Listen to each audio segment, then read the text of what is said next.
folks. Thank you so much for coming out tonight. I'm Julia. I work at the University of New Brunswick with the Home RL Lab. You can look us up or follow us on Twitter. We're always around and available. So I just wanted to start off today with a land acknowledgement. So I'd like to acknowledge that our community event tonight is happening on the traditional territory of the Willistic Maliseet, along with their indigenous neighbors, the Mi'kmaq and Mi'kmaq. Passamaquoddy signed the peace and friendship treaties with the British Crown in the 1700s that protects the rights to land and resources. So if you just want to take a second to reflect on what that means to you, I always start with land acknowledgements because I think it's good to recognize that housing that we all live in exists on land that doesn't belong to us. So. All right, so just to start us off tonight, I just wanted to let you know a little bit about what we're going to be doing and what our structure is, and do a few thank yous. So to start off, I wanted to thank Prudink today. Brenda Diaz is here from Prudink, she and I met in, December? November? Something like that. We were kind of throwing around ideas and this emerged. So brilliant minds over at Prudink. Working with women and newcomers, which is great. I also wanted to thank the Greater St. John Community Foundation, whose Vital Signs program sponsors community conversations. So Claire Ashton is here tonight from the Community Foundation and our wonderful videographer. There we go. And then I'd like to thank the City of St. John as well for John McKenzie was right on this idea, so that was great. So what we're going to be doing tonight, we have Andrea Wilbur from Service New Brunswick, as well as Jennifer Kirshner and Amy Poffenroth. Hey, I got it. There you go. It's a very cool last name. Here from the City of St. John, and they're going to be providing us with some information about what it means to have a secondary suite, how you do so legally, what some of the restrictions are. And then I'll give you a little bit of information about how I do my own secondary suite. We have one in our house. And some of the tips and tricks I have for finding landlords. I am the landlord. For finding tenants that are a good fit with your life. So saying that, I'd like to just turn it over quickly to John McKenzie, who is going to say a few words to open us up tonight. I was thinking that we'd get a bigger turnout tonight, but then as the day went on, I heard minus 25, minus 45, it's going to snow. And I thought, some people are going to not turn out. So I'm glad that you're here tonight. I just want to acknowledge that we have Jerry Lowe, Councillor Lowe's with us tonight. Councillor Ogden, who's your other ward councillor, are here with us. And I want to tell you that St. John's on the loan when it comes to housing shortage. This crisis is affecting every community in New Brunswick and indeed beyond. What we want to achieve here tonight is to give people who may be interested in turning empty space in their home into a home for someone else. The information you need should be in your toolkit after tonight. Many years ago, my dad was living alone when my wife and Catherine and I bought our own home. Although it was not a large home, there was room enough for him to move in, and he had a living room, dining room, bedroom, and kitchen. He lived there for many, many years before he passed away, and my kids grew up with their dad living under the same roof. And I can tell you we've got many fond memories of those times. So whether you're interested in having a secondary suite for a couple or a family, finishing your basement to accommodate an international student or temporary worker, or simply offering an empty bedroom to a family member or someone you know who needs a place to stay, I think you'll find the information you will need tonight very interesting. And I want to thank Julia for taking this on and all of the partners that she arranged to have here tonight with the city and the province and the organizations and get some good information. Thank you. Thank you so much, Deputy Mayor McKenzie. Okay, so now we're going to hear from Andrea Wilbur, who's with Service New Brunswick. Andrea is an officer with the Residential Tenancies Tribunal, so if anybody here is a renter as well, too, you can ask her all about your rights. Good evening, my name is Andrea Wilbur, and I'm an officer at the Residential Tenancies Tribunal with the province of New Brunswick. Can you hear me? I work in St. John, so I'm really happy to come out tonight and speak to you about this very innovative idea of community suites. When I make presentations to newcomer groups, landlords, tenants, sometimes they take over an hour. I won't do that today. Julie's asked for 10 minutes, so I'm going to do really high level. And then when we do the Q&A, feel free to bring on the questions. So I just want to advise you about what is the Residential Tenancies Tribunal. I'm a rentals. That might make it clearer if you think about the old days. I'm involved in resolving disputes between landlords and tenants in the province of New Brunswick. I enforce and administer the Residential Tenancy Act, which covers the relationship between landlords and tenants in the province of New Brunswick. In most cases, if you're a landlord in New Brunswick, you need to follow this act. It's really important if you're thinking about becoming a landlord to educate yourself. There's no permit that goes out to you from me that allows you to be a landlord. What happens is you need to read the act and understand your rights, your obligations and duties as a landlord in the province and educate yourself. And I'm here to help with that, and the tribunal is available to help you all the time. Toll free, our website, we're very accessible.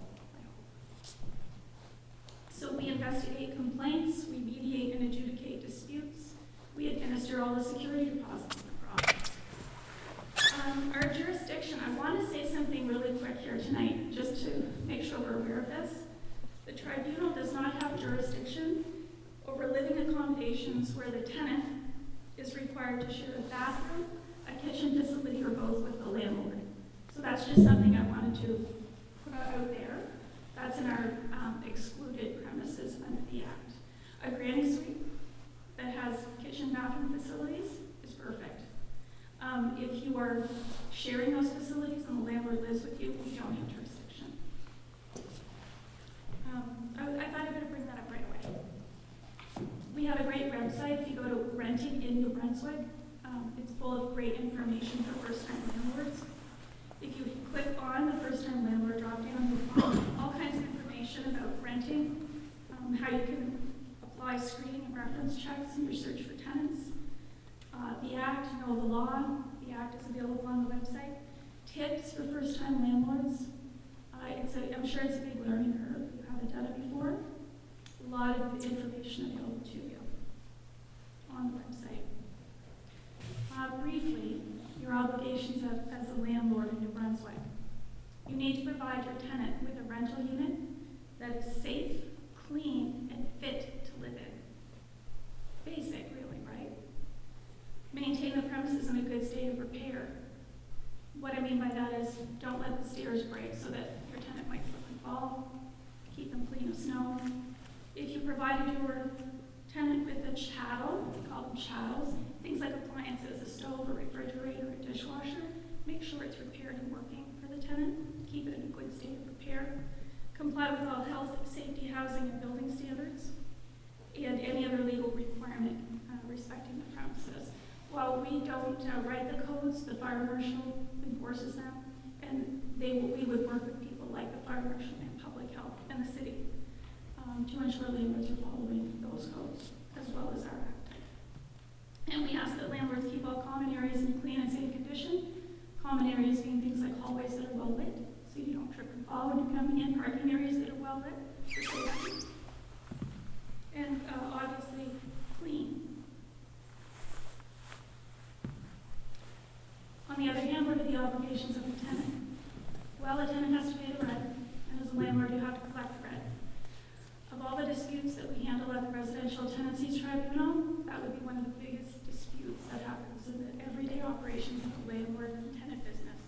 Failure to pay the rent. Who's going to pay the rent? When it's going to be paid? And that's how a tenancy in our act is defined. Paying rent to occupy the premise. Ensure the tenant has to ensure the apartment or the unit is kept clean, and that the appliances provided by the landlord are kept clean, that they repair any damage they or the guests cause, and they conduct themselves in such a way as to not cause any nuisance and disturbance, excessive noise, rude behavior, etc. Illegal activities. These are all things that are written in the Act that the tenant has to abide by. The number one advice I can give to any new landlord is sign a lease. Make sure that you and your tenant sign the standard Form 6 lease. It's available on our website. That is the guide to your tenancy. A verbal agreement is not going to stand up when somebody has an argument about about who's responsible for what. When you sign a standard Form 6 lease, it lays out the ground rules of the tenancy. You can go back and refer to it. Each party has a signed copy. It's what I would call the Bible of the tenancy. So, no verbal agreements. Use that standard Form 6 lease. It's available on our website. It's easy to read. The first 4 pages you fill out, sign it, and the additional pages provided give a lot of information about the law in the province of New Brunswick. And you know, things that you're interested in, for example, like an addition on a lease, you can say no smoking, right? If that's written down on the lease, then we can help enforce it if someone starts smoking in the unit and they're not supposed to. A verbal agreement, we really can help out. We have, under the Act, a dispute resolution process. It's a 5-step process. It's written that way purposely under the Act. And the first step is dialogue. Hi, you have a question? I think when you do your lease and stuff like that, you should take pictures of your apartment and get the tenant to take pictures of the apartment. So when they move out, if it's whacked, you have the picture evidence for that. Excellent point. At the beginning of a tenancy, we recommend that both parties do what's called an accommodation inspection. We have a form available on our website called an accommodation inspection report. So you walk through the apartment together, and you all agree on the condition of the premises. Take photos, fill out the form, so that when you leave, you have a record of what the place looked like when you moved in. Because you didn't make that hole in the wall. Remember, it's on the accommodation inspection report in our photos that was there when you moved in. When you walk out of the door with your landlord, you also want to have the outgoing inspection report. And you both agree upon who did what, if there are any damages at that time. So you're absolutely right here. So back to those 5 steps. The first step, talk to your landlord, talk to your tenant, try and work it out between the 2 of you. If things aren't going well, write it down, make a written complaint, and serve that written complaint to your tenant. Okay? Give them a time frame to correct it. Whatever the behavior is or the issue is. Maybe I'm going to give you an example. Your dog is going to the bathroom all over the property, and you're not using your pooper scooper. We need you to pick up the dog feces in the yard, and you need to do that in 7 days. And if after 7 days things haven't improved, then you can ask us for help. You can apply for assistance to the tribunal easily, quickly, online. You can do it over the phone if you're not comfortable filling out forms online. You can go into a service center. There's service centers here locally, one right uptown, King Square, and they can help you with the form, and you end up with an application with us. Your file is assigned to an agent, they contact you, they contact your tenant, we try and resolve the dispute. We resolve it through mediation, or we have to enforce the act and make a decision or an order. It's a legal and binding order to force the issue. And that's what we do daily. Security deposits is something you can collect. It can't be more than 1 month's rent. When you collect it, you have to turn it into the Residential Tenancies Tribunal at Service New Brunswick. You remit the money there, and the tenant's money is held in trust at the province. When the tenancy is over, the tenant can ask for a refund of their deposit, and you as a landlord may have a claim. You file a claim against it, and we have a process that claim goes through to release the money to you or the tenant or both, depending on the situation. You can make a claim against a security deposit for things like unpaid rent, cleaning, repairs, damages. Maybe they were responsible for utilities and left you with a bill. Maybe they didn't give proper notice and as a result you lost rent. So these are the types of things you as a landlord can use that security deposit for. It gives you some security against loss. Oh, there's a question. Hi. So what happens when a landlord does not remit security deposit to the tribunal? Are you required by law as the landlord to remit the money to the tribunal? Yes, it's an offense against the act not to remit the deposit within 15 days of receiving it. 15 days. What happens is your tenant may come looking for the deposit at Service New Brunswick and it's not here. If that happens, we advise tenants to talk to your landlord, serve them a notice of complaint, tell them you want the deposit back. apply for help with us, so we can order the landlord to. Yeah, but then if the landlord just remits it, like, so the landlord collects the security deposit, Yes. does not remit to the tribunal, and at the end of the tenancy, all things being equal, gives the security deposit back to the tenants. Right? It, like, has the landlord at that point still violated any law? Well, they have, but the tenant is not going to apply, right? We would never know about it. Yes, Without the application of the tenant, we wouldn't know about that offense. yeah. And the only time we get complaints or applications from tenants is when it's not done fairly. Yes. So you said that everything's fine and the landlord gives back the money. What happens when the landlord says the deposit was $2,000, I'm giving you $176.50, I'm keeping the rest? There is no recourse for the tenant. We have a process, a dispute resolution process that allows the tenant to submit evidence, the landlord to submit evidence, and it's a fair access to justice process that allows a neutral third party to assist in the disposition of those funds. Thank you. Types of notices you can serve. This is really high level, but you can terminate a tenancy if you and the tenant are getting along, or you decide that you want to do renovations, that you want to move your son into the basement instead of the tenant. If you decide you're not going to do this anymore and you're going to turn your basement into a daycare. I'm going to hand you the mic to see. Have it a little closer. There you go. Thank you. There are 4 reasons why you can terminate a tenancy using the notice of termination in New Brunswick. The landlord is moving in, or your spouse, or your in-laws, or parents, or your children. That's one of them. You're doing major renovations that require vacant possession is the second. It's no longer going to be a residential premise. Decided to turn it into a hair salon or a daycare or what have you. Or the person who lives there used to work for you and they've been dismissed. Other ways that you can terminate a tenancy, for example, would be pay rent. If your tenant doesn't pay the rent at the first of the month when it's due, you may serve notice to pay the second. That could lead to an eviction. That process goes through us. You can serve your tenant the notice of complaint. I mentioned earlier, if you have a dispute and you're not able to resolve it with dialogue, the notice of complaint is the first step.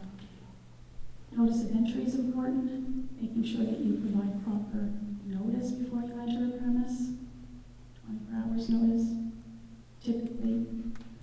Rent increase notices, they're required to be served 6 months in advance now. A notice, and as I said, the notice to be unpaid rent. These are at a level of detail I don't think we'll go to. So ultimately, I'd like to say to learn more, visit our website, Renting in New Brunswick. You can contact us. Our toll-free number is 888 number, 1-888-762-8600. Or you can drop into any service New Brunswick Center if you'd like to speak to someone at the counter about an issue you're having with a residential tenancy.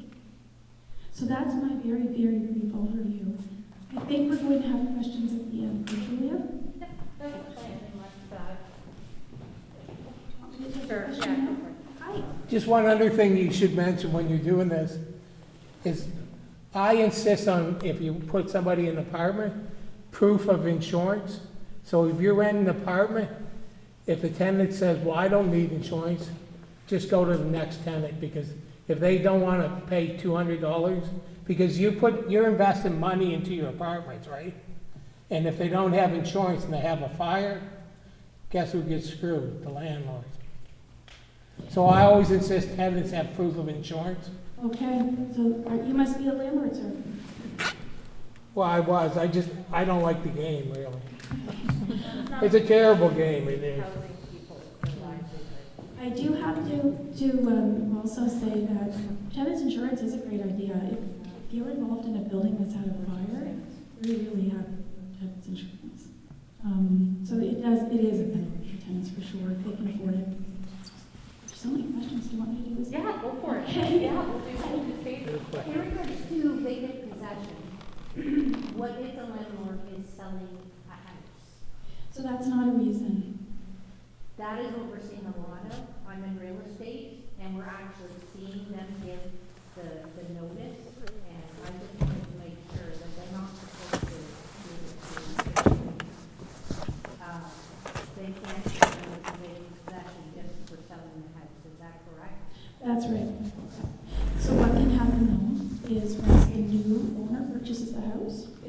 want, they buy the tenancy, and if they want to move in, they are the landlord. and But can they move in. have to be the Certain one to others. serve them. Yes, that's correct. Okay. Thank you. At the beginning, you mentioned that the place should be safe, clean, and fit. Could you elaborate more about the fit? Because we need to make sure that if you are renting a basement with only one bedroom, how many people can you accommodate in? So other codes would apply to that. As a residential tenancies officer, I would rely upon, for example, the Office of the Fire Marshal, Public Health, or bylaw to advise me on that. So I can't really speak to that under our act. Those regulations don't exist. They exist under other codes. And that's who we rely upon. For example, Public Health, we rely upon them to go into premises to inspect them, for example, and they provide a written report. And we use their expertise to decide if it's their recommendation or their expertise to determine whether it's applicable or fit. I wanted to ask the process to evict a tenant for non-payment of rent. There is a general belief that it takes like forever, that the tribunal is backed up, and if you have to evict your tenant, it will probably take a year, 2 years, 5 years, in which time the mortgage is still like this. So it's a huge liability on the landlord because they have to pick up mortgage on the property. And then the tribunal is so backed up, you can't evict a long-paying tenant. So I'm just wondering if that really is the case. How long, where the appropriate notices are served to the tenant,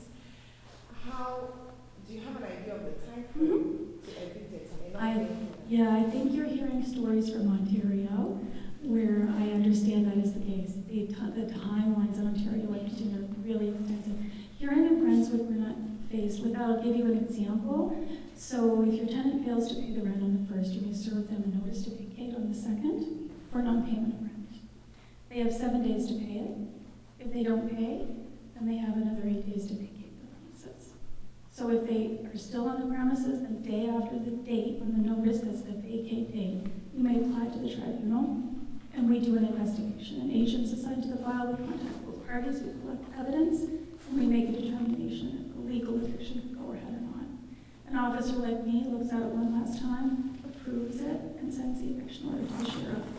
So depending on the complexity of the case, it can happen not in a year. Sometimes it can only take a matter of weeks. It all just depends. It doesn't take a year. If you haven't filled out the paperwork properly, and if the tenant doesn't really owe you any rent, it will be closed. But the actual process of everything's done properly is it's not. What do you mean by if you don't fill out the paperwork?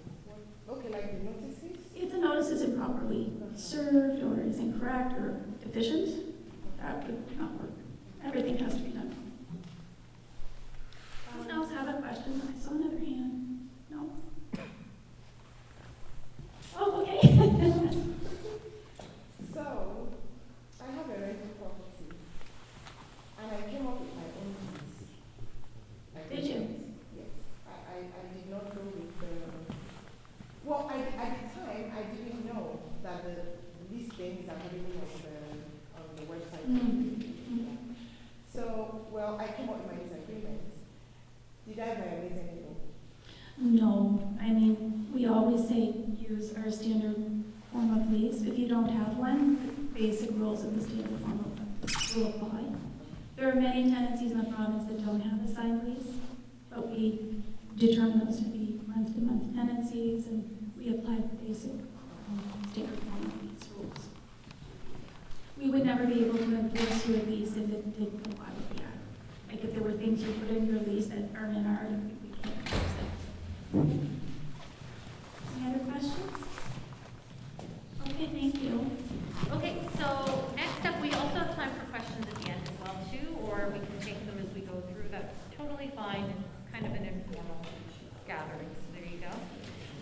So next up, we have Jennifer Kirschner, who's a manager of community planning with the City of St. John, and Amy Hockenroth, who's the director of permitting and development with the City of St. John. So they're going to talk a little bit about some of the zoning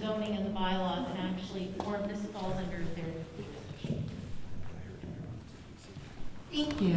So I'll give an overview of kind of what's allowed and what isn't from a planning perspective, and then Amy will be able to kind of go over some of the basics from a building code perspective. So the one positive thing is we are very permissive here in the city in allowing secondary suites or garden suites to be developed on properties. So secondary suites are the ones that you build within your house. You might know them as basement suites or granny suites. They're typically in the basement of the house. They could be on the first floor. Really depends. And then, of course, we have garden suites, which are built as a standalone building on the property. So it could be part of a detached garage, or it could be a standalone building as well. So we do have those two different options, and they are basically allowed in almost all of our residential zones and a number of our commercial zones, as well as our rural zones. So there is a large variety of properties that you could theoretically do this on. The one stipulation, though, is it has to be a property with a single-family house. So if you have a duplex or a townhouse, it's not something you're able to do. But if you have a single-family house, you're able to move forward and apply to do either a secondary suite or a garden suite. Unfortunately, we don't allow both, but you do have the option of one or the other, depending on the size of your property and the size of your house. We do require a single parking stall for that new suite.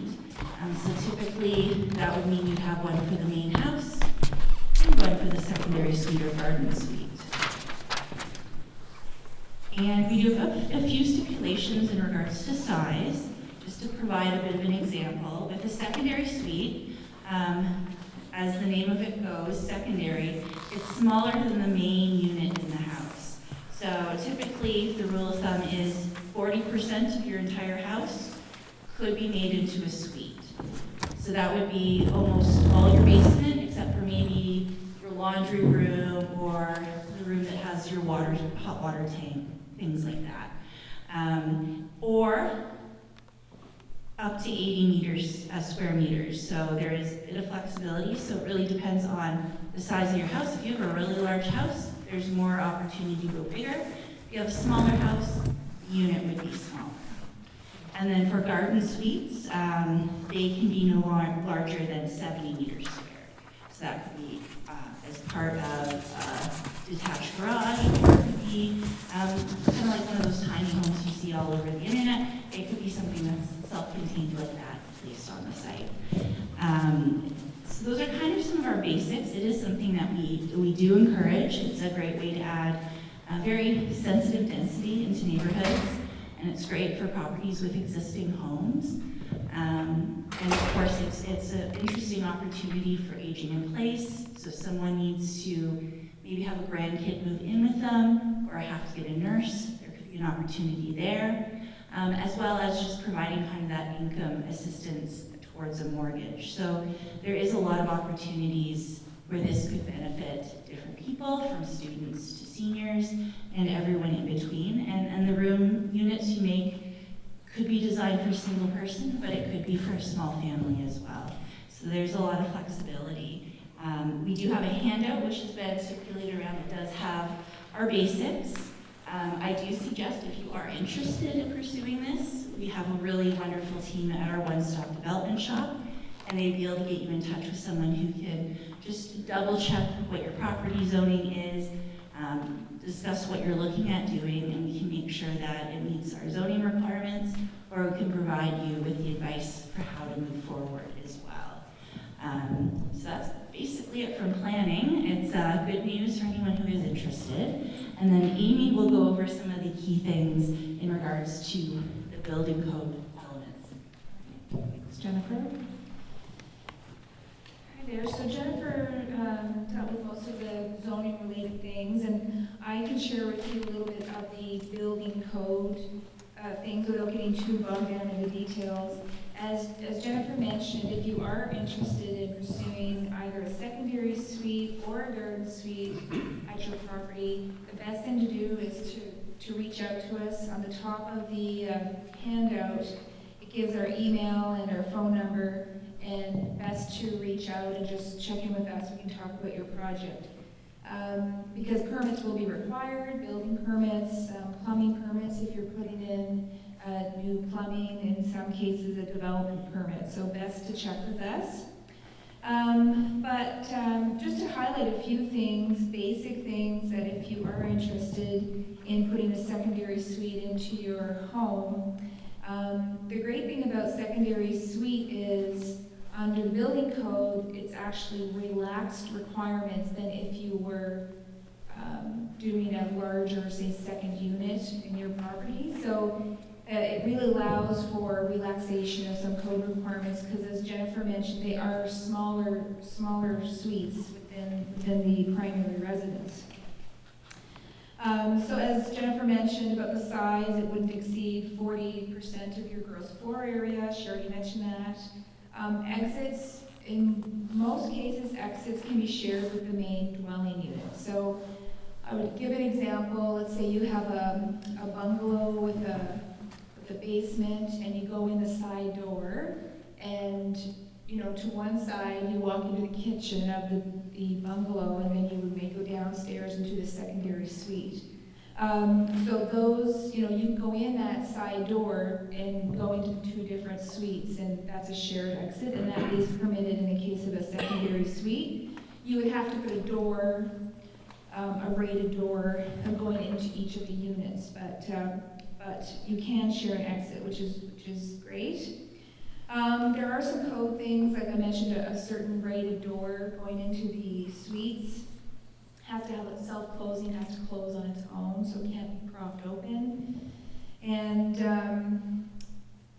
the suite has to be a smoke-tight barrier, so it needs to be sealed as its own suite, but it doesn't necessarily need all of the fire protection code requirements that would be required if it was a 2-unit building. If you have bedrooms, you would have a bedroom and a suite. For bedrooms, that you would require egress windows, so that means a certain size of window, that when it opens up, it meets a certain size requirement. That would be required for all bedrooms. The suite would need its own heat recovery ventilation system, so an HVAC system would need its own for that. But it doesn't need its own heating system. So if there's one heating system that serves the whole house, the secondary suite can still use that heating system, but it needs its own temperature control. There's certain ceiling height requirements, which are a reduction from what is required in the building code if you were to build new. But that is something to keep in mind for some. Let's say a basement space may have low ceilings, so you're going to want to check in what those requirements are so that you meet the ceiling height requirements. And what else can I say? The other thing, and Jennifer might have touched on this, that the exterior appearance of the building could be changed such that it's clear that there's a secondary suite. And I think that's it. I mean, for the high level sort of building code related type of things for a secondary suite. As I mentioned, permits would be required, but if you do have questions, just reach out to us at One Stop Shop. We can walk you through some of those things or talk about your property in particular.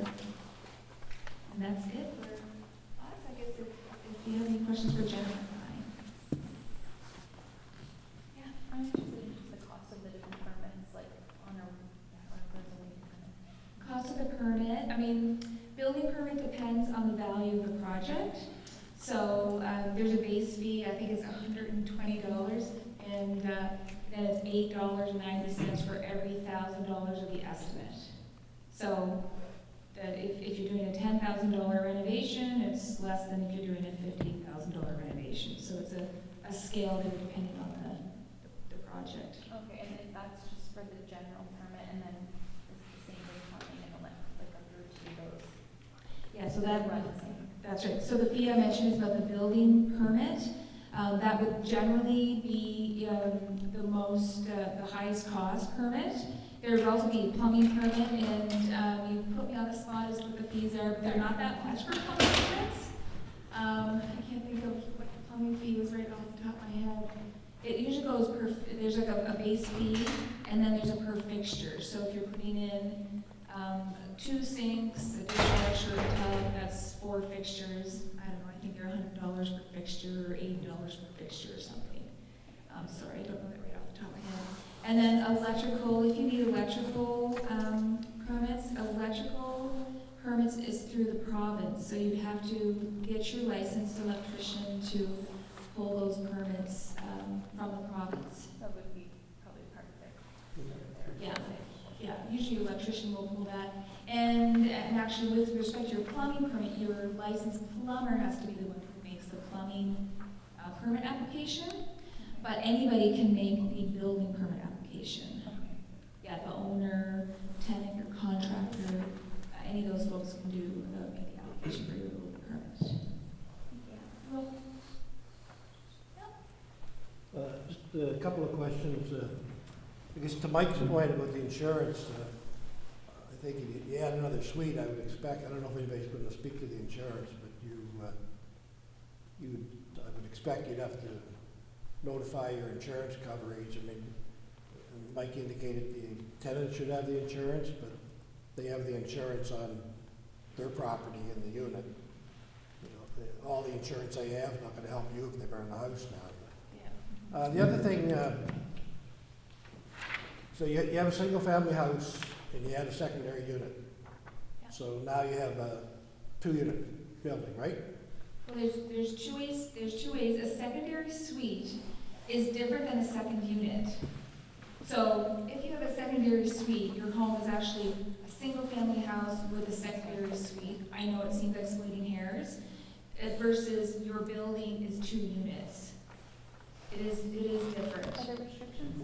What's the difference? So the difference is zoning requirements is one, and Jeff can speak to that, and code requirements are different if it's 2 units.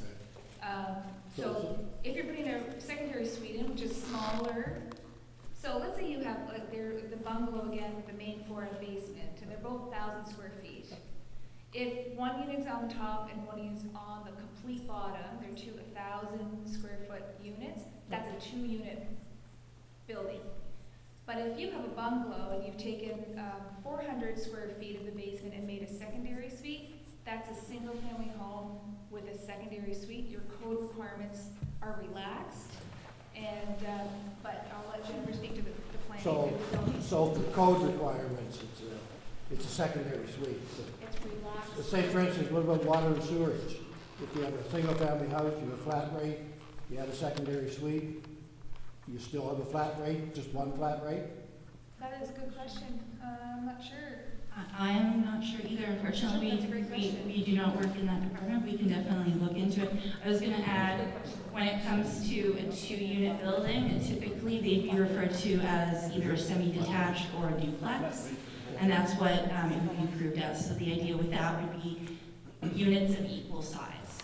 What about, the other concern I might have would be your property taxes. You don't have a 100% owner-occupied home, so there's a portion of, say that 40%, does that get taxed as a non-owner occupied? I believe it is, just from when I look at real estate listings. Yeah.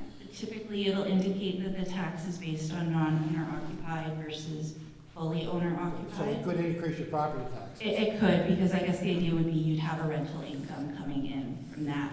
Unfortunately, we don't have anyone from tax assessment here, but that would be an easy question. I'm sure the province's website probably has, what happens if I have a secondary suite? And they probably have I some think I know what information. happens, and that's why I'm asking the question. Yeah. And the other thing,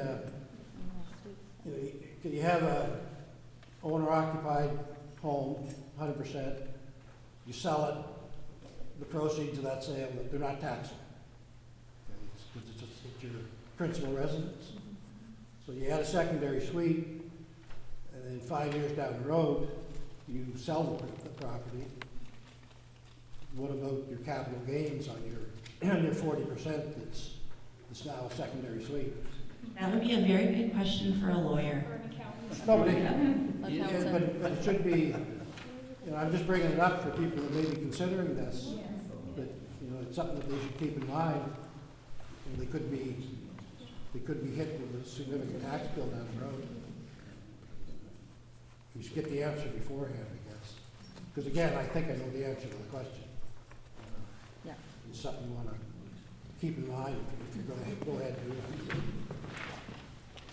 Thank you. Yes. Hey, Jennifer, any examples of cities that have been doing this for a while and they've increased the population density? That like any studies show that, you know, because that lowers tax population density? Yeah. I don't know any studies, but secondary suites and garden suites have been a fairly popular movement across North America, at the very least, probably since the 60s, more popular lately. From a single-family residential neighborhood, you could easily essentially double the density of every house. Yeah, that's what I was thinking. Yeah, went from a single-family house to having a second suite. So that would be there's more people living on the same amount of road, using the same amount of servicing, the same amount of recreation facilities. So the idea usually is, from an infrastructure standpoint, more people using infrastructure, the better value it is for all taxpayers within the I was community. just thinking with our big old homes, it'd be perfect for cities. Yes. So we also do have, I guess is a weird segue, and I didn't even think about this, some of our older homes that are older than 1967, there are opportunities to convert those homes into converted dwellings. So that would allow you to take, for instance, a very large, grand, palatial place on Manawaganish could be, in theory, split down into multiple units. So obviously, family size is different than what it would have been 100 plus years ago. So that is another way to keep an existing building, find a new use for it, and as well from a heritage preservation standpoint, also very good things that make sure that those buildings continue to form part of the community. So that's also another option. It's slightly different, and if someone were to be interested in that, I would be more than happy to kind of go over some of the fine data about that separately. Thank you. Yeah, I have two questions actually, one just off of that. So if you were to do that in that instance, would you would be subject to like true 2-unit fire code, everything, if you were to split the building? And yeah, okay. And then these codes you're talking about, there's like the building codes. So like if I live in Clifton and in Rockland, for example, they're allowed to have in-law suites. I wonder, you may not know, but I'm just wondering, like, the in-law suites would be kind of the same relaxed codes. Yeah, in-law, like the question on granny suite or in-law suite, it's all the same thing, Yeah. with secondary suites. People just use that term. I think in Ross it's a bit different because they really only want your family living there. But Yeah. so that was my question here in Yeah. St. John. There's no restriction No, on we who don't, lives it in your doesn't suite. matter to us who lives there, just as long as it meets the requirements of the zoning bylaw and the building bylaw. Right. Yeah, but if it's a granny or a student, you know, it's fine.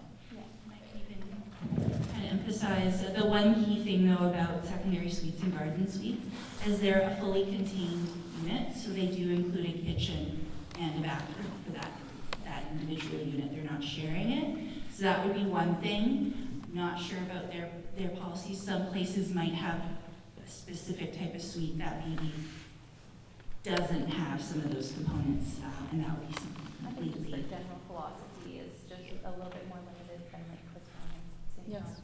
Yeah. There's a lot what they allow. I have 3 questions, and I'll go with the first one that's easier one.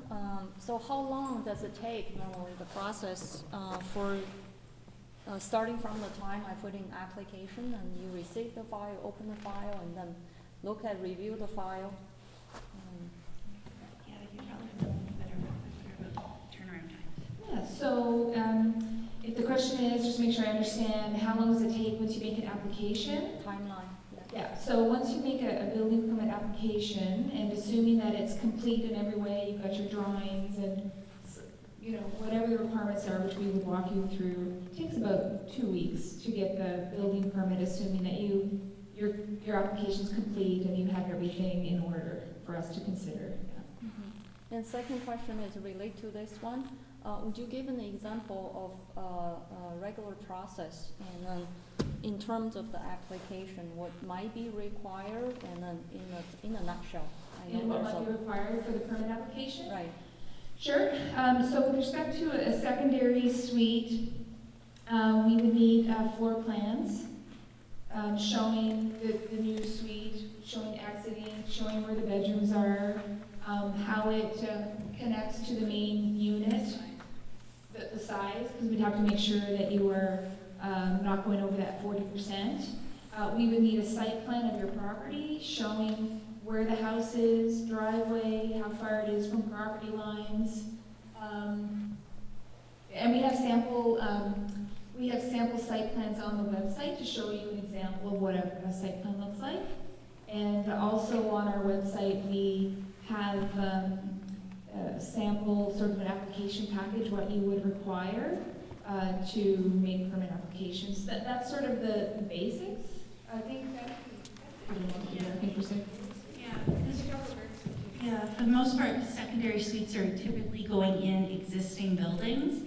It's more, I guess, the question of how you're doing the work in that space, as opposed to if you could build a brand new house with a secondary suite, and then that process would be a lot bigger because you're looking at the house and the suite. So there'd be a lot more things such as drainage or setbacks from property lines that would be taken into account. And then I guess with the garden suite, since you're building a new building, the site plan would be very important because we'd be making sure that you're set back far enough from the property lines. We'd also want the unit to be in the back of the property as opposed to the front or the side. So those are some of the key things from a planning perspective. And then you would have elevation drawings of the exterior, as well as floor plans and layouts of the inside of the unit, as well as the other building drawings that would be necessary. So the process would be very simple, similar whether you're building a garage or a suite. There's kind of the standard things you need to submit. The only exception would be if you're building a garden suite and you're near a body of water or possibly a wetland, there might be some extra things required there because there may be a sign-off required from the provincial government. Same if the suite is in a rural area that's not connected to city infrastructure, then there would be things for consideration such as your septic system or well. And those would be under provincial jurisdiction, but we make sure that those paperwork or any things required there are submitted to us before we'll sign off on those permits. And so if your neighbors don't agree with an idea, then could they go to you and complain? And how, like, once you have approved it, and it means the construction can start it. Then if the neighbors were, around and that complaint, and then would that jeopardize the process? And then So the one great thing about secondary suites and garden suites is they're permitted uses. So if you're located in a zone that allows it, it's a single family house and you meet our requirements, that means planning will give you that approval. There would be no mechanism through that for a neighbor to say, I don't like it. They may not like it, but they wouldn't have a mechanism to prevent you from building a suite in your basement or on your property. If we have things called variances that sometimes may need to be requested, and depending on the scale of that, it could be something that is issued by staff. But if you're asking something really large, it may go through a public process. So typically, though, if you're meeting our guidelines and standards in our zoning bylaw, it would just be an internal process. We do occasionally get calls from people who are not happy about what their neighbors are doing. A lot of times, though, it's permitted uses, which are essentially as of right. As an owner of a property with that zoning, you have the right to do that on your property. Yes, I'll just add to that. So if you have a permit and you have all the approvals to do your secondary suite or your garden suite and a neighbor calls us, we would listen because that's what we do. But we would tell them there's a permit required, there's a permit in place and it is permitted. So there's really nothing for us to do unless, there's something that they have a concern about that we do feel we would need to check out, then we would conduct an inspection to see. But once your permits are in place, you are good to go.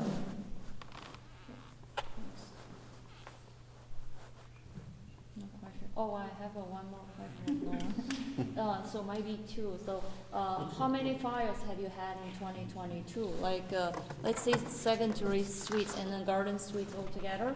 And then how many fires are you anticipating to have in this, not coming year, this year in 2023? Do you see the trend actually with your experience that's been increasing? We don't have those numbers offhand. Yeah. It's very few, but it's not something that's abnormal to see.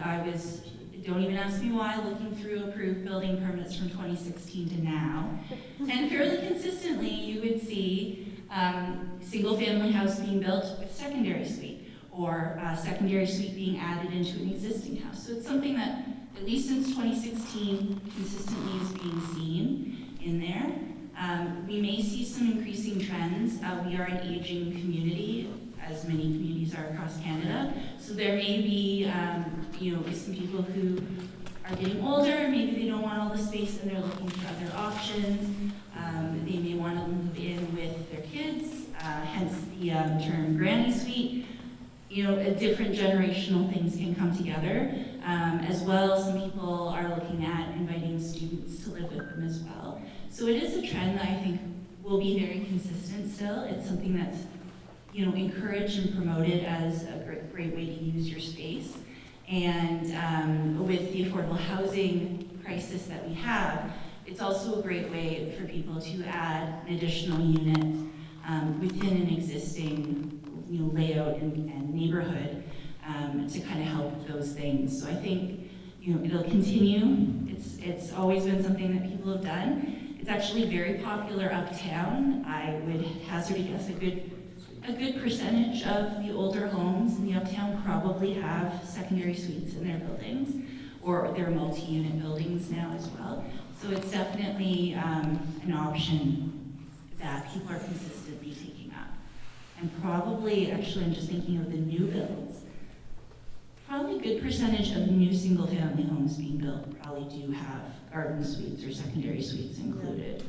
It makes sense if you're building it and you have the financial means to add it. Some people are just going ahead and doing both at once. Thank you.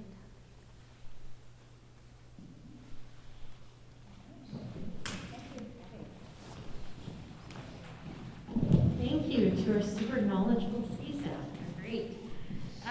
Okay, so I was just jotting some stuff down. This is a lot of information. I think I'm going to try to make an infographic with it or something like that. So, Barry, I can answer your question. The CMHC has done research on secondary suites for a while now. There's actually a research study, the Ontario Secondary Suite Study, that looks at this as well too. So if you go on CMHC's website, you can find a whole bunch of fact pages that they've made that detail different regions and different municipalities that have taken up secondary suites as an option. So Kingston, Ontario, Welland, Victoria, BC, there's a whole bunch of different options on their website that they have. And the Ontario Secondary Suite Study is interesting. It tells you what the composition of secondary suites look like in Ontario. So they're about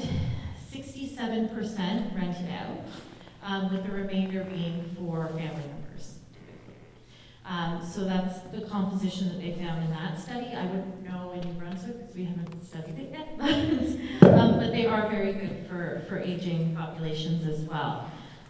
So I was just going to take a quick second before we go to talk a little bit about my experience renting my home and some of the processes that we go through. I should preface it, my husband and I are both very passionate housing advocates, and we believe that housing is a human right, not a commodity. And we enter our rental relationships with that lens. So that might not be everyone, that's very much our belief. So we've lived in our home for just over 4.5 years, and we've rented it consistently for 4.5 years. 4 years to one family, a really nice little family. They were great. They had a little girl who was just a year older than my oldest, so they like to go and play in the backyard together. And then we've had our new tenant for about half a year now, who has a little boy that's 2 years older than my oldest, and now they go to swimming lessons and Pokemon Club together. So it's been a really good experience. So how we find our tenants? Well, we do what mostly everybody does. We advertise on Facebook Marketplace with, this is what we're charging, this is what we're offering, this is what we have. Within usually about a day, I usually have about 20 messages asking to come see the unit. We do charge under market for ours. And we do find, I can talk a little bit about some of the tax implications as well of that too. But so when people message me, I have created a blurb that's about, we've only had to do this twice, but a blurb that's like this long, it's very, very long, that we send out the details, information about our living, right? Because we're living above our tenants, and we're very aware that, I have 3 little children, 2 boys with ADHD who are extremely active very early in the morning, and a toddler with lead feet. I also have a dog who barks up a storm. So, very honest about those things. It wouldn't be an appropriate place for somebody who likes to stay up late and sleep in on weekends. It would be miserable for them. So part of being that upfront and honest is that we like to have long-term tenants that we can build community with and who we can get to know like neighbors. And, my kids refer to them as our neighbors, essentially.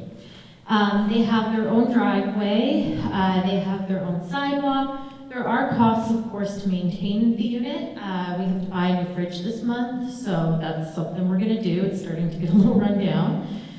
So that's something to do. We just replaced a light fixture. It's stuff that, we don't find that it eats up a lot of the rent. So once I send out that long blurb to folks, usually I invite a certain number over to come see it in like hour chunks of a Saturday or Sunday. And it's not a short visit. So when you traditionally go in to see a unit that's owned by a landlord or a real estate investment trust or et cetera, you would go in, you look at the property, you decide if you like it, if it looks okay, and then maybe you sign a lease, right? These folks who come into our home, we usually ask, we talk to them. So they'll ask us about, the ages of our kids. They'll tell us about their pets. We'll tell them about ours. And we get a good feeling for who they are. We've had, hour and a half long, it's kind of like a mini interview that we do with folks. And the idea behind this is we don't want them to be miserable, and we don't want to be miserable ourselves.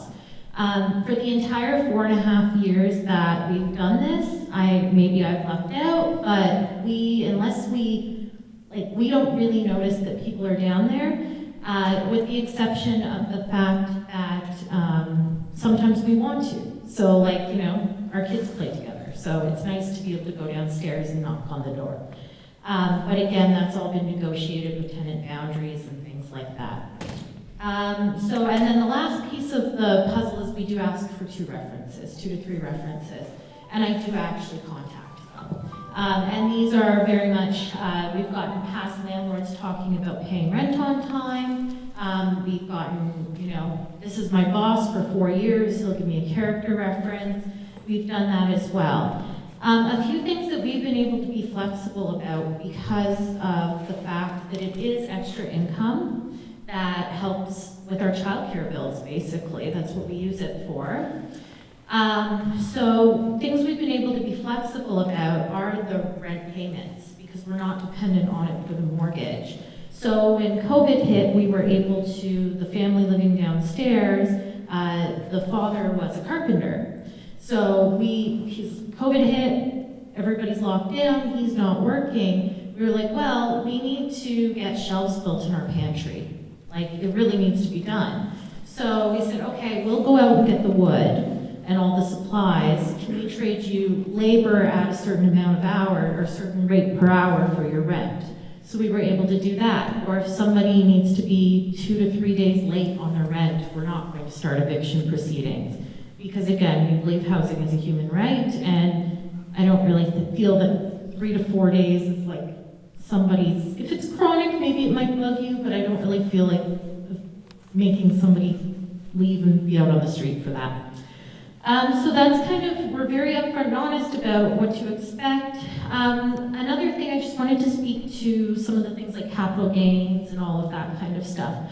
When we moved in, our suite was built, so we didn't have to go through the permitting. The people who were before us were renting it out. A piece with the, not capital gains, but the property taxes. A piece with the property tax and paying more for that segment of your house that you would be essentially not owner occupied. All of that you can write off against your rental income. So my best advice when starting to do this is get yourself an accountant. We got an accountant and he helps us figure out what is a cost and what is not a cost, and helps us around tax time.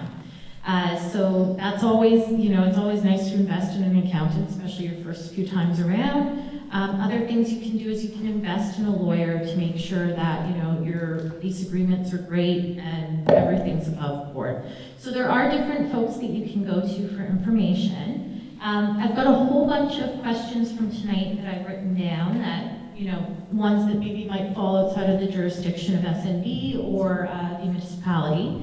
And I'll make sure to get some of that information out through our Twitter at Morel. Gary? I wonder what type of effect it has on mental health, because loneliness is now seen as a major mental health issue, especially when people were locked down. And I just wondered, maybe there's some information on there about lowering mental health issues with people living together. Yeah, I know they've done stuff with looking at relationships, co-housing relationships with seniors.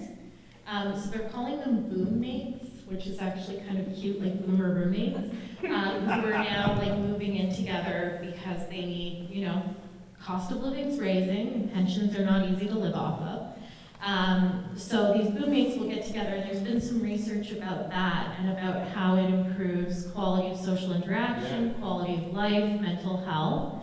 The same thing with support roommate programs. So whether it be a student living with an older adult, or a student living with a person with a disability, it's generally speaking, it's been a positive experience for both people. So not so much on this, we haven't done much on the secondary suites, but there's stuff out there that says that when you integrate your households, and it can be a very separate thing though too, right? Again, I could go weeks without knowing that my tenants are there if I didn't want to. But we like the community, and it's nice having neighbors. Your advice about having an accountant is good advice too. And you can also write off the cost of your accountant. Yes, you can write off your accountant as well too. So you are, and that's an awesome one. I think it's definitely, there's different things to consider when it's your own secondary suite versus if you were renting an apartment building out to 50 people, right?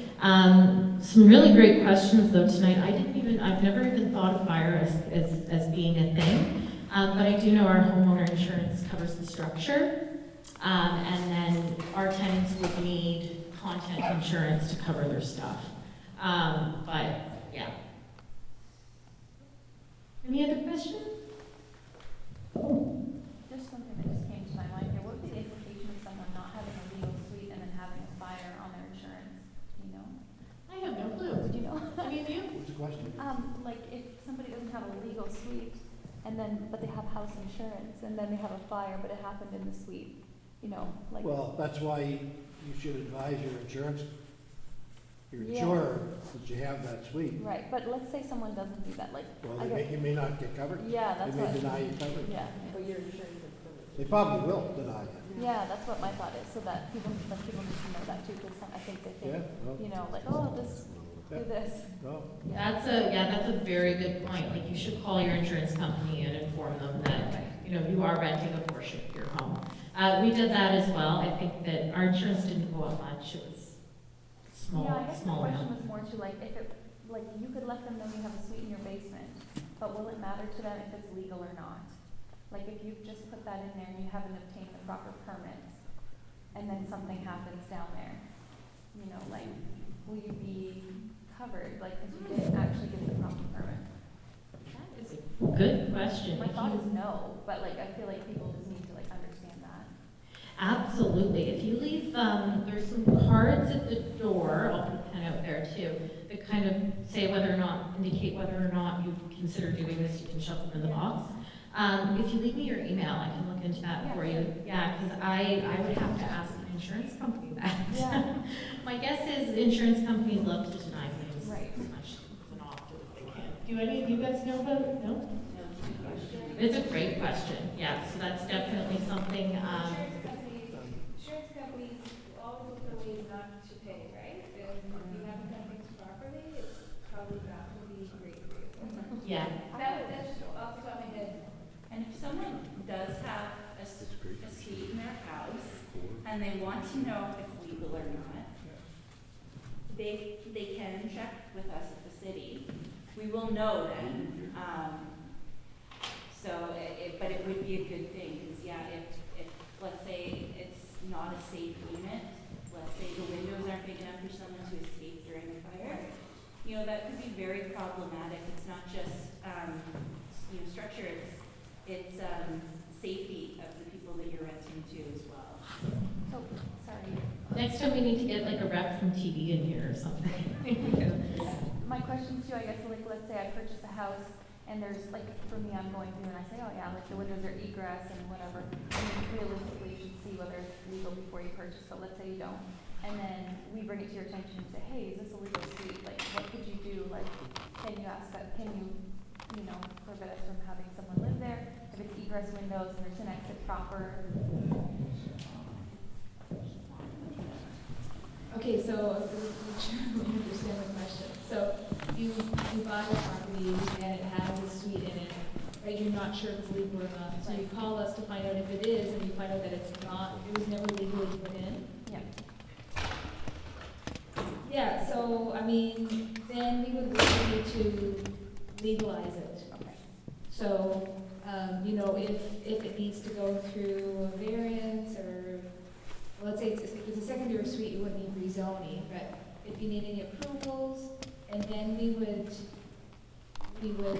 conduct an inspection to make sure it's the safety requirements, and you may have to do some upgrades. Yeah, okay. Because once we know, we need to act. No, of course, yeah. But it could be something that a few things maybe you need to address that aren't, very cost prohibitive, that allows you to continue on the right path. If you're looking at buying a house, what's quite common now, particularly lenders are getting much more picky about making sure that everything that's on the property is legally allowed to be there. We do issue things called planning letters or zoning letters. So there is an application and a small fee for that. But it's fairly common if someone is looking to buy a house, they might ask for one of those to be received as proof that the unit is legal. We would provide kind of an overview of what has been permitted on the site in that regard, and we're finding a lot of times now mortgage companies may be asking for that as well because they want to reduce their liability in case something happens. It's usually more in the case of like a business, but a multi-unit residential building would be a risk if they found out later that couldn't legally be there and then maybe a unit got shut down for whatever reason. So we do encourage people to go through that process. Real estate agents could also, if they're interested, that could be something that they could get done up as a way to maybe advertise a property showing that it's legal and everything's in place, and lawyers could also look at that, but it's not something that's mandatory, but it would be something I would suggest, similar to getting a home inspection done, and getting proof that everything's proper from a zoning perspective is always good. I don't have a legal suite, I'm just asking questions. Yeah, I don't have one. Don't worry, we won't follow you home. Yes, I'm a little concerned that Jen's gonna follow me home now. So Claire and like 2014 CMHC in New Brunswick that said something about offering financial support if persons in need put in a secondary suite or a garden suite, so like older adults or persons with disabilities. Do you know if there's any kind of like financial incentive or support program currently? I'm not familiar with anything in regards to secondary suites, garden suites, but that would be something that, I'm not sure what CMHC might have or some of the other federal provincial programs that maybe are associated with people in those demographics. They could have some sort of program available. That would, the city does not have anything, and I'm not aware of anything. There is something through the CMHC called the RRAP program. So if you guarantee that your unit's going to be affordable for 7 years, you can apply for a forgivable loan to the province for up to $65,000 per door to renovate your unit. Now, I'm not sure how that applies to private residents that you would own and occupy, but it might be a way to go through. A lot of provinces got rid of their RRAP programs a long time ago, but ours is still going. What is it, RRAP? RRAP, it's Residential Renovation Affordability Program. No worries. So yeah, I want to ask questions about property tax. Would that be something that I should ask?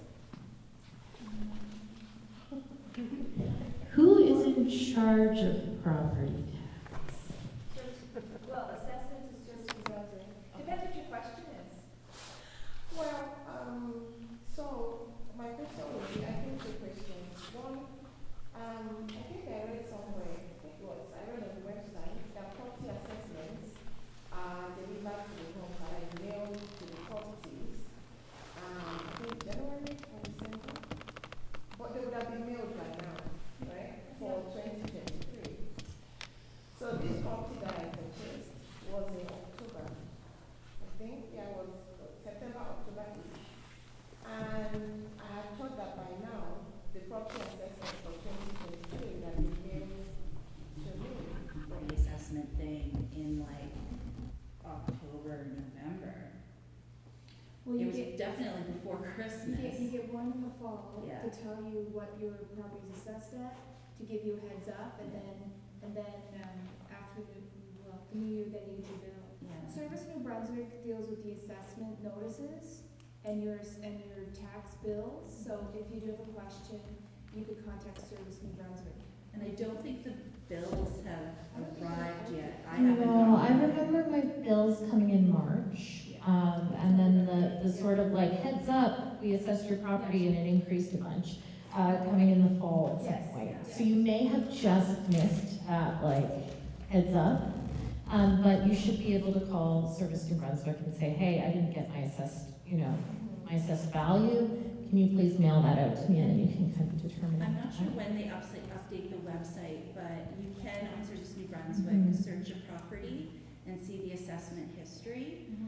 So I'm not sure when they would update the newest dollar value, but you would be able to see what it was assessed at the previous year and the previous year, as well as neighboring properties as well. So that could be helpful. It's not the same thing, but if you're curious, it's something you can go home tonight and I believe the ones for this year are up. My husband has some weird fascination going through, because we're from Ontario originally and they don't post property assessments. So we have this, like, he has a weird fascination with looking at people's property assessments. I don't know why. Too much time. Anyway. My follow-up question would be, so, initially when I purchased this house, the intention was to live there, and then, but now I'm not living there.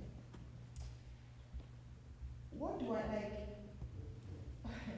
do I then need to go to Service New Brunswick and tell them that it's now rented, so they increase it? Like, how do they know, who do I tell that this is a rented property? I would reach out to Service New Brunswick. I'm imagining, I feel like this is one of those things that somehow would get found out when you do your taxes each year, because they probably see what your address is and maybe not. No, you're saying no, you just.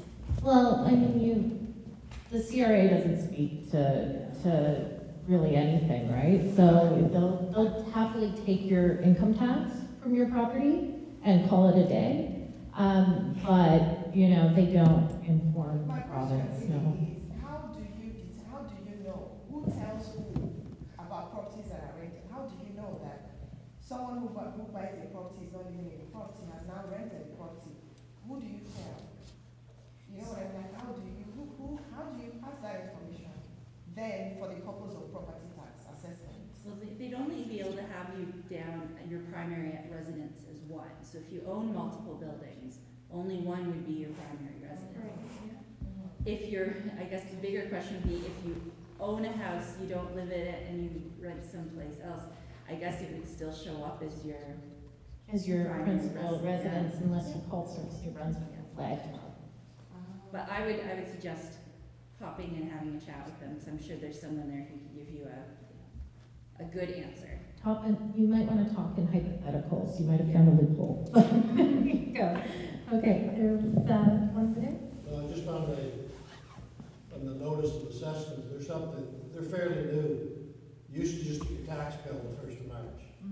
Now you get a notice of assessment sometime late fall. And then you still get your tax bill, but what you gotta watch for is that if you want to appeal your assessment, you have to, I don't know how many days, I forget now, but say it's 45 days, it's from the time you get the notice of assessment, not your tax bill. So you might get your tax bill in March and say, yeah, I want to appeal that. It's too late. You got your notice of assessment in December, your time's up. Oh, wow. But that's only been the last couple of years that they've done, there's just been two notices come out, so. It's kind of nice because it shows you the pain, like, you know, you get months to process the increase, right? There you go. All right. Oh, My only concern would be that if the government doesn't know that you're not living there, but then they do find out, you could be like held liable for that, like those taxes that you technically owe, so I would just be cautious. Yeah, but so now you want to avoid being held liable. And so then what do? Go to Service New Brunswick and tell them this is, you know, like, what's the Yeah, I process? mean, I think I would just try to be honest about the fact that it's being rented, that would be what I would do. Who should Dr. have honest Service, to- I Service Service New New Brunswick. Brunswick, Okay, so Service New Brunswick. yeah. So just give them a call, or just go into the office and just say, hi, my house has now become a rental. Because what is it called? The security deposit was remitted to the tribunal. So by that, they already know that XYZ address is being occupied by so and so person, right? Who knows? The Residential Tenancies Tribunal. knows. Yes, because the security deposit was remitted to the Yeah. tribunal. Yeah, so the tribunal knows. Yes. Doesn't necessarily mean the rest of Service New Brunswick. Okay. Yeah, the government doesn't always speak to other areas of the government, which is, so same thing, like the CRA knows that you have a unit if you're reporting your income taxes, but the province, not so much, right? So like, it's a very strange, like, systems of government don't talk to other systems of government. Yeah. Okay, so, One last thing. Yeah, sure. As a newcomer perspective, someone recommend about the referencing. My newcomer friend asked me, I don't have any reference to give, and then how can I solve this one? And then they end up staying Airbnb or hotel for 2 months. And then as a landlord, how can we prove this person is reliable, we can accept as my tenant or not? And if they give their previous the renting information, their host or something, can we call them in Europe or Asian country? So that is something we are constantly, they are having, newcomers are facing hard time to find them from. Absolutely, and I mean, the newcomer experience is so much more challenging to navigate the housing market than, folks who've been here for a long time. I mean, myself personally, as like a landlord, I would either if I was really that concerned, I would call whoever you gave me or email them, somewhere in Europe or Asia or wherever. Or I would just say, okay, you're a newcomer and take your word for it. But again, I take a very rights-based approach to housing. So the chances of you finding that might not be as high in other places in the community. Okay, all right, and on that depressing note, so there are little cards at the door if you want to throw them in the box, just to indicate one says I would consider this, one says I wouldn't, just so we can sort of get an idea of whether or not this is something that other places might want to do. Thank you so much again to all of our partners for all of their support and their help. Thank you to Prude, thank you to John McKenzie, and thank you to the Community Foundation. And please drive safe and stay warm.